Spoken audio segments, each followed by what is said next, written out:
Hello दोस्तों।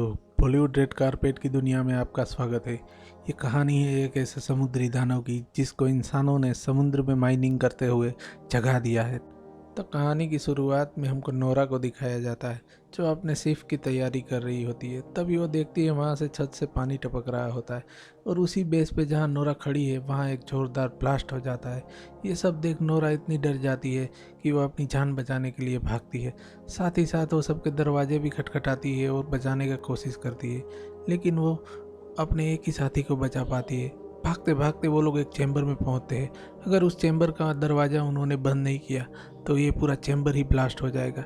अब हम लोग देखते हैं कुछ सर्वाइवर्स उस चैम्बर में आने की कोशिश करते पर वो पहुंच नहीं पाते हैं और इस बेस का वो हिस्सा पानी के प्रेशर की वजह से पूरा तबाह हो जाता है। दरअसल नोरा की कंपनी ने समुंदर के 8 किलोमीटर नीचे एक बेस बनाया होता है जहां से वो लोग माइनिंग करते हैं। अभी ये सभी लोग वहीं फंसे हुए हैं। अब नोरा और उसका साथी आगे बढ़ते हैं। वे लोग यही सोचते हैं कि ये सब कुछ शायद समुद्र में आए अर्थक्वेक की वजह से हो रहा है। यही सोच के वे लोग आगे बढ़ते हैं और उन्हें मलबे में एक आदमी मिलता है जिसे वे लोग किसी तरह खींच के मलबे से बाहर निकालते हैं और कैप्टन के चैम्बर की ओर आगे बढ़ते हैं।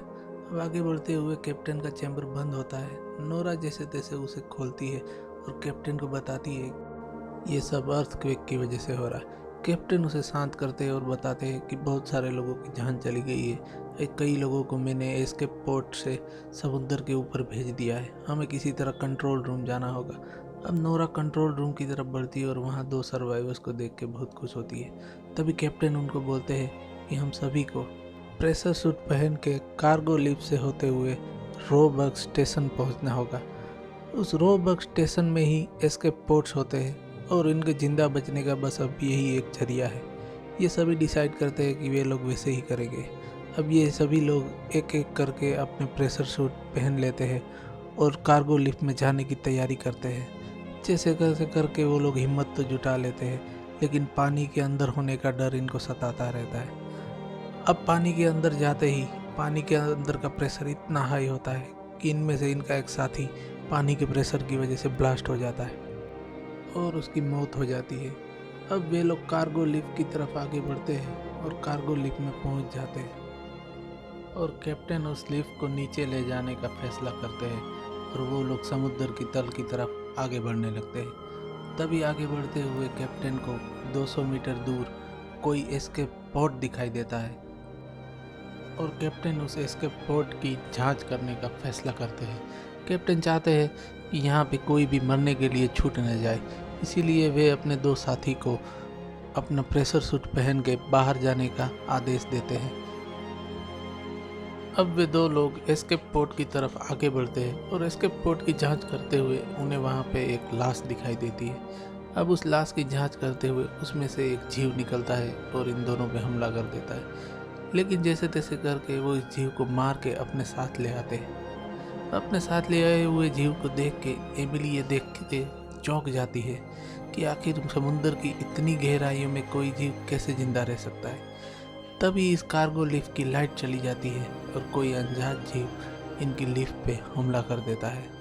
ये सब देख के ये सब लोग बहुत डर जाते हैं और उस हमले की वजह से इनकी लिफ्ट नीचे आने लगती है, यानी नीचे गिरने लगती है और ये सभी लोग जैसे तैसे करके अपना प्रेशर सूट पहनते हैं और लिफ्ट से बाहर आने की कोशिश करते हैं। अब लिफ्ट से बाहर आते ही ये लोग एक साथ एकजुट होकर आगे बढ़ते हैं और मिड वेस्ट स्टेशन तक पहुंच जाते हैं। अब मिड वेस्ट स्टेशन पे पहुंचने के बाद ये लोग इतना तो जान चुके हैं कि कोई चीज़ इनका पीछा कर रही है। अब अगले सीन में हम लोग देखते हैं कि ये सब लोग रूअर से आगे बढ़ रहे होते हैं। आगे बढ़ते हुए हम लोग देखते हैं कि आगे के रास्ते में पानी भरा हुआ है, तो इन सभी को नीचे उतर के उस पानी में चल के उसे क्रॉस करना पड़ता है। ये सभी लोग चल के उस पानी को क्रॉस कर ही रहे होते हैं, तभी आगे एक डेड एंड आ जाता है। तो कैप्टन उनको बोलते हैं आगे का रास्ता उन्हें पानी के अंदर से तय करना होगा। अब सबसे पहले नोरा आगे जाने का फैसला करती है। वो पानी के अंदर जाके पानी की उस तरफ निकल जाती है। वैसे ही ये बारी बारी करके सभी लोग उस तरफ निकल जाते हैं, लेकिन आखिरी बचे इंसान को वो क्रिएचर पकड़ लेता है और उसे एक बुरी मौत दे देता है। ये सब लोग उसे बचाने की कोशिश करते हैं, लेकिन कोई उसे बचा नहीं पाता है और आखिर में उसकी मौत हो जाती है। अब अगले सीन में हमको एमिली को दिखाया जाता है जो कैप्टन को बोलती है कि शायद हमने समुंदर के नीचे कोई थर्मल पॉकेट खोद दिया है, ये क्रिएचर सब वहीं से आ रहे हैं। कैप्टन जवाब देते हैं कि हमको जैसे तैसे करके आगे बढ़ते रहना होगा, नहीं तो हम ऑक्सीजन की कमी की वजह से यहीं पे दम तोड़ देंगे। और ये सभी लोग डिसाइड करते हैं कि वो कुछ भी हो जाए आगे बढ़ते रहेंगे। तभी अगले सीन में हमको दिखाया जाता है कि इस अथाक समुंदर के तल में वो लोग रोबक स्टेशन की तरफ आगे बढ़ रहे होते हैं। तभी वो क्रिएचर वहाँ पे आके इन पे हमला कर देता है और उनमें से एक साथी को वो अपने साथ खींच के ले जाता है। लेकिन कैप्टन बड़ी जहदोजहद करके उसे बचा लेते हैं, पर वो कैप्टन को भी खींचने लगता है और समुंदर के ऊपर ले जाने की कोशिश करता है। लेकिन कैप्टन को वो वॉच टावर पे जाके पटक दे। नोरा किसी तरह उस टावर पे पहुंच के कैप्टन को बचाने का कोशिश करती है, लेकिन वो क्रिएचर फिर से एक बार आता है और नोरा पे हमला कर देता है।